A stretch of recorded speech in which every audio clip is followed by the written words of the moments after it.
Salut à tous, bienvenue pour cette nouvelle vidéo, le Strategix numéro 24. Je vous rappelle le principe, je vous donne une position, et ce que vous devez trouver, c'est pas une combinaison tactique, comme on peut le trouver partout sur internet, mais beaucoup plus structuré, c'est-à-dire quel est le plan stratégique dans les positions que je vous donne.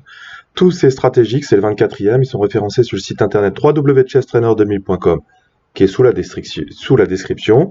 Ils sont classés soit de manière chronologique, du 1 au 24, vous pouvez les faire de manière aléatoire ou dans l'ordre.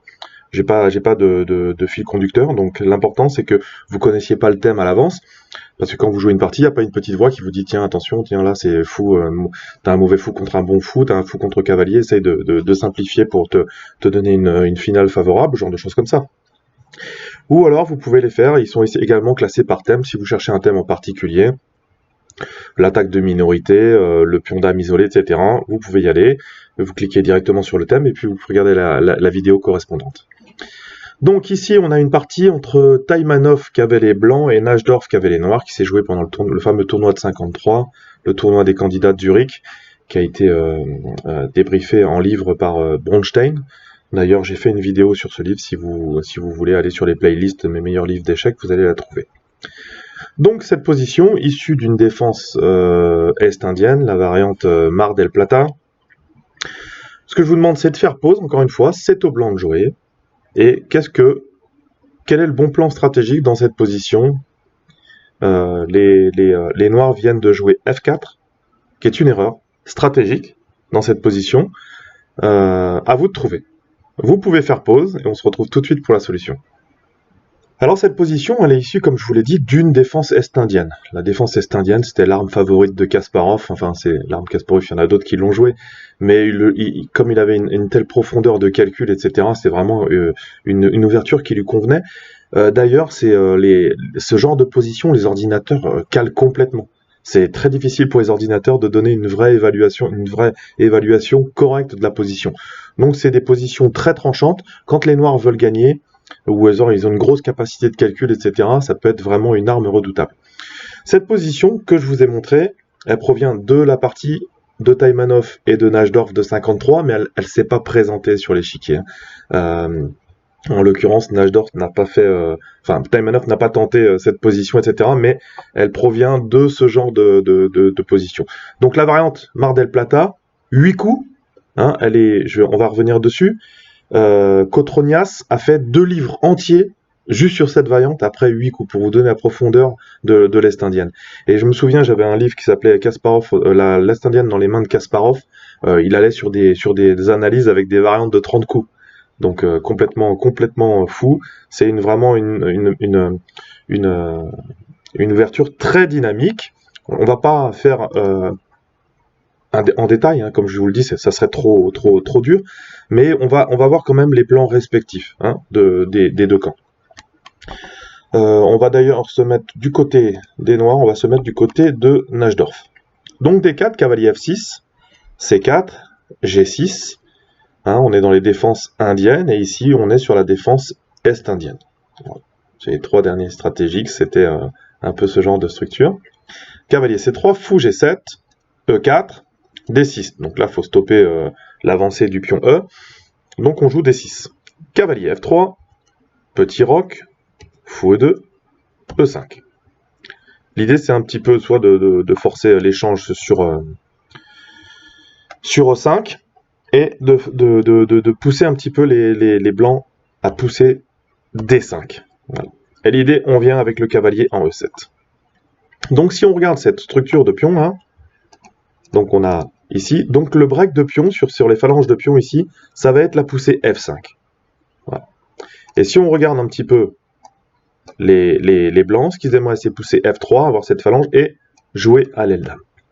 Alors qu'est-ce qu'on a? En fait, on a les 2 plans caractéristiques, c'est on va tout faire pour pousser F5 avec les noirs, avec une attaque sur le roi blanc, et pendant ce temps-là, les blancs vont contre-attaquer à l'aile dame, voilà, la plupart du temps pour essayer de se créer un pion passé.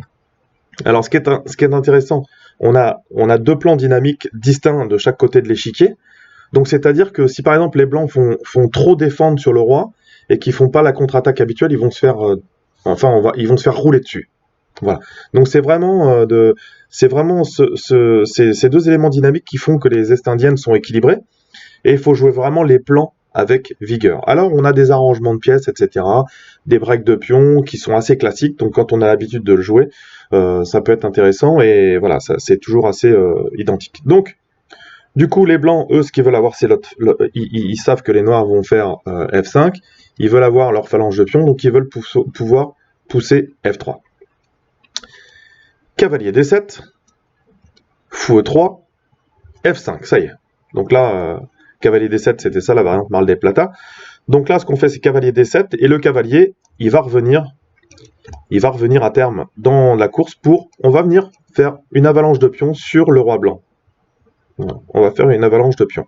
Et ce fou qui n'a pas bougé, et ben en fait, au final, quand on va pousser les pions, il va déjà lorgner sur H3. Donc c'est un élément important de la fin d'attaque. Voilà, c'est ça qu'il faut retenir. Donc on va voir ce qui s'est joué réellement dans la partie avant d'arriver sur la position stratégique que je vous ai demandé de réfléchir. Les blancs ici jouent F3. C'était leur plan initial. F4, ça permet de mettre le fou en F2. Et là, ici, les noirs vont essayer de trouver un arrangement de pièces pour pouvoir développer leur attaque. Alors, il y en a plusieurs ici. Bon, le premier, on va bien sûr pousser G5. Les deux cavaliers vont revenir. Mais souvent, ici, ce fou ne participe pas trop à l'attaque, parce qu'en fait, on voit bien que c'est notre mauvais fou. Les pions centraux sont sur case noire, mais il participe activement à la défense. Et il peut, de temps en temps, naviguer à la fois sur F8 et sur H6, si la dame est mal positionnée sur cette diagonale. Donc ici, les noirs choisissent G5, cavalier D3. Par contre, les blancs, comme je vous l'ai dit, ils ont les fous braqués directement sur l'aile dame, les cavaliers qui sont bien placés, donc l'idée, ça va être pousser C5. Cavalier F6, C5, ça y est, on a poussé, on veut avoir notre prépondérance à l'aile dame. Alors là, l'ordinateur donne vraiment un gros avantage pour les blancs ici, enfin un gros avantage. Il donne pour l'instant l'avantage, mais voilà, c'est des ouvertures dynamiques, je vous dis encore une fois, c'est difficile de pouvoir faire une estimation, surtout sur une analyse très courte. Il faudra faire tourner l'ordinateur pendant longtemps pour qu'il comprenne vraiment le sens de la position. Cavalier G6, donc là les cavaliers commencent à revenir à destination de H4, mais c'est surtout également souvent la case F4, parce qu'on va vouloir pousser le pion jusqu'à G3 et laisser la place F4 pour un cavalier. Ensuite, on a H5 pour aller encore sur F4. Le fou, comme je vous l'ai dit, il peut participer. Il y a plein de flèches là. Il peut participer à la pression sur cette diagonale avec la tour qui est également sur la case F4. Voilà, tout ça tourne autour de ça. Tour C1, on continue à jouer sur la colonne qui va s'ouvrir. Colonne semi-ouverte et bientôt ouverte. Tour F7. Alors là, l'idée, c'est de mettre tout simplement le fou en F8, de participer à la défense de la case D6, et la tour vient sur G7 et on pousse les pions. Ça paraît simpliste comme ça, mais c'est la vérité. Tour C2, fou F8, c'est prend. Voilà. Donc les blancs, ce qu'ils veulent, c'est doubler les tours sur la colonne C et être le plus rapide possible. Dame D2, on laisse la place, mais on voit quand même qu'au final, ici, la dame à terme sera peut-être mal placée. G4, allez, on commence. Et là, on voit bien que peut pas reprendre forcément, parce qu'en plus il y a le fou et le cavalier, voilà. Donc là, du coup, ce fou qu'on pensait non développé, il est développé déjà sur sa case d'origine, en tous les cas dans le cadre des plans relatifs à l'Est indienne. Tour F20, C1, et là, décision CG3. Alors là, l'ordinateur donne plus 2 pour les blancs. Alors c'est peut-être vrai, c'est fin de variante, etc., mais sur une variante d'ordinateur entre les hommes, je vais vous dire que c'est différent, parce que quand on attaque à l'aile roi, ce qu'il y a derrière, c'est le roi. Donc c'est ce qu'on a de plus précieux. Quand on attaque à l'aile dame, ce qu'il y a là derrière, peut-être qu'on aura un pion passé, peut-être qu'on aura un pion de plus, mais encore, il faut jouer la finale. Vous comprenez un petit peu? Donc ça dépend de votre style de jeu, mais si vous êtes attaquant ou face à quelqu'un qui a du mal qui aime pas trop défendre, l'Est indienne, ça va être chaud. Surtout qu'en plus, quand quelqu'un joue des cartes, il joue de manière un peu plus stratégique, c'est qu'ils veulent pas jouer trop l'attaque, on va dire. Donc il s'en prend une vraiment sévère, et du coup, s'il a tendance à vouloir trop défendre, là, les blancs, Taïmanov, il a joué parfaitement pour la compensation qu'il a à l'aile dame. Mais ça va rouler très très vite quand même. Donc, et puis après, il va y avoir quelques erreurs, mais voilà. Donc prise. Et là, maintenant, on va jouer sur la case F4. Donc là, on a donné un pion pour l'attaque. Cavalier H5, on langue sur la case F4. Fou H2, le fou était attaqué. Fou E7.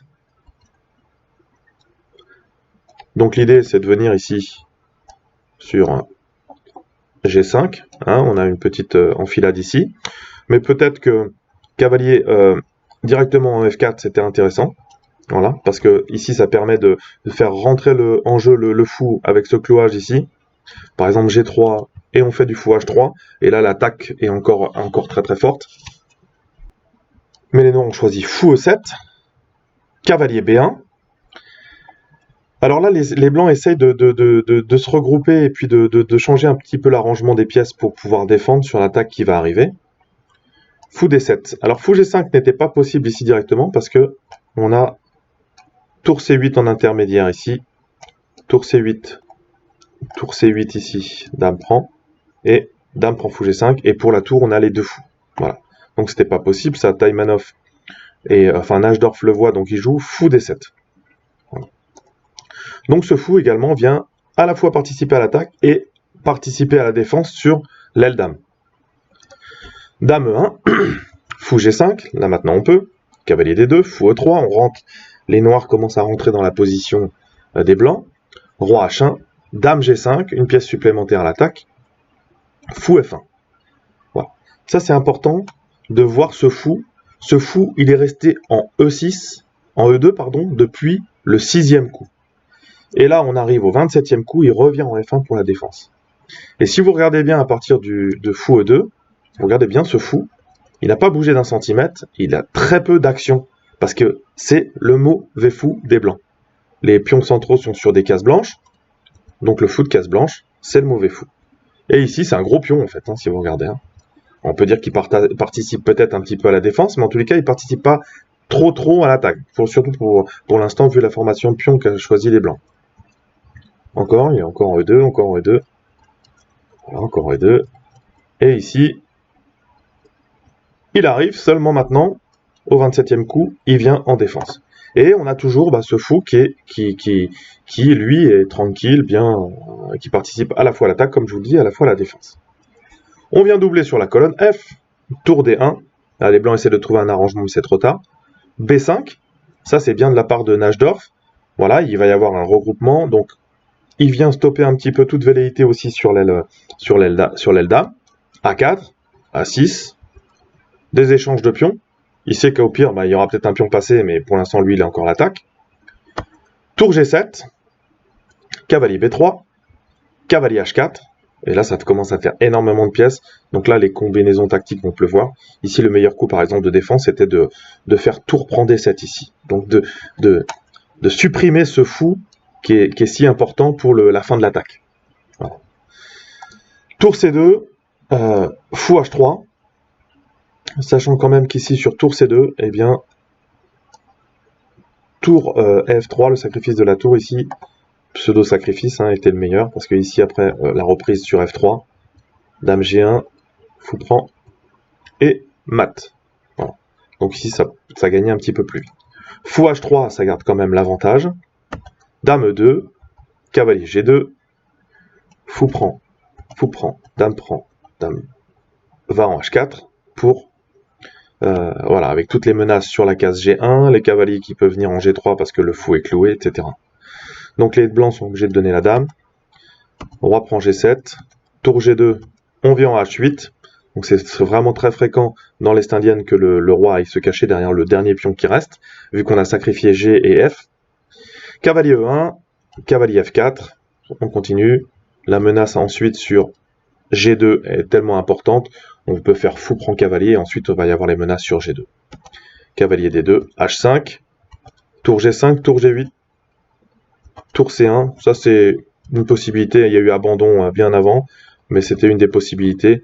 Les blancs ne peuvent faire que des échecs stupides pour ralentir l'échec.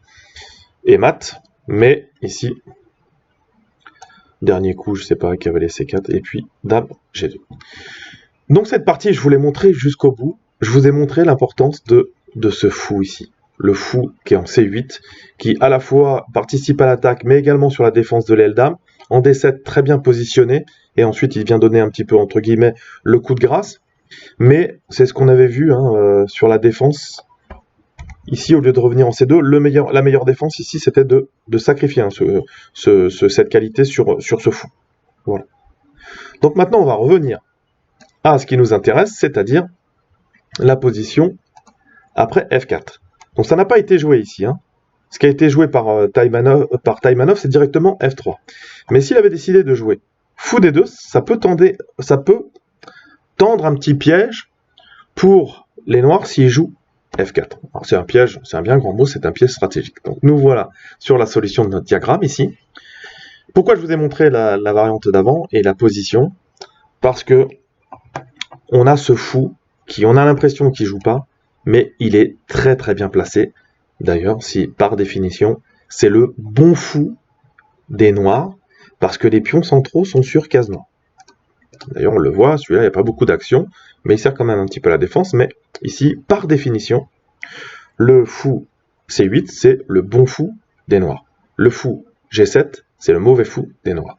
Donc si on fait la même chose, les pions sont sur case blanche, le bon fou des blancs, c'est celui de case noire, et le mauvais fou, c'est celui-ci. Et d'ailleurs, je vous l'ai montré, hein, il est resté sur toute la partie avec un gros pion, etc. Bon, il peut faire un petit peu d'action en défense, ou également, même s'il est mauvais, il est quand même actif vers l'aile dame, mais ici, ça n'a pas suffi.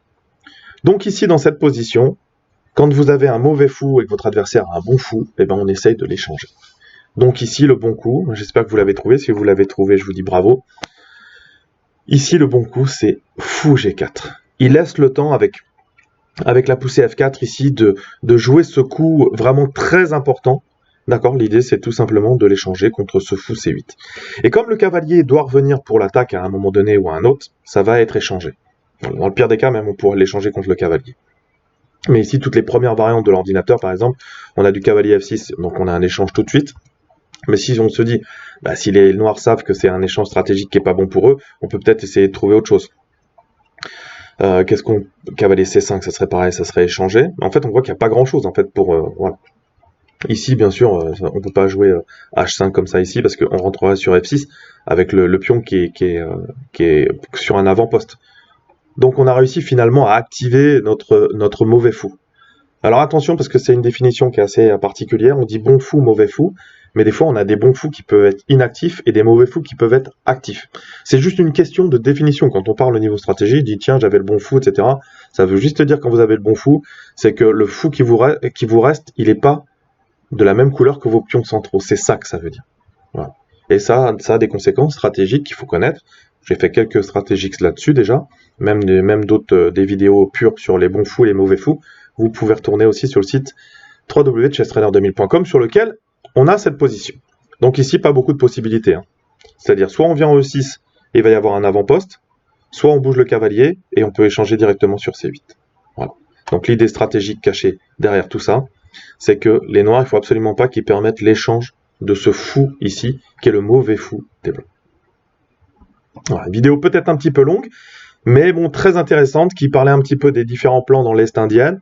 Voilà, des fois on a l'impression quand on joue D4, bah, quand on a un joueur d'Est indienne et qu'on ne connaît pas trop les défenses, on se fait rouler dessus, complet, et on n'a pas compris.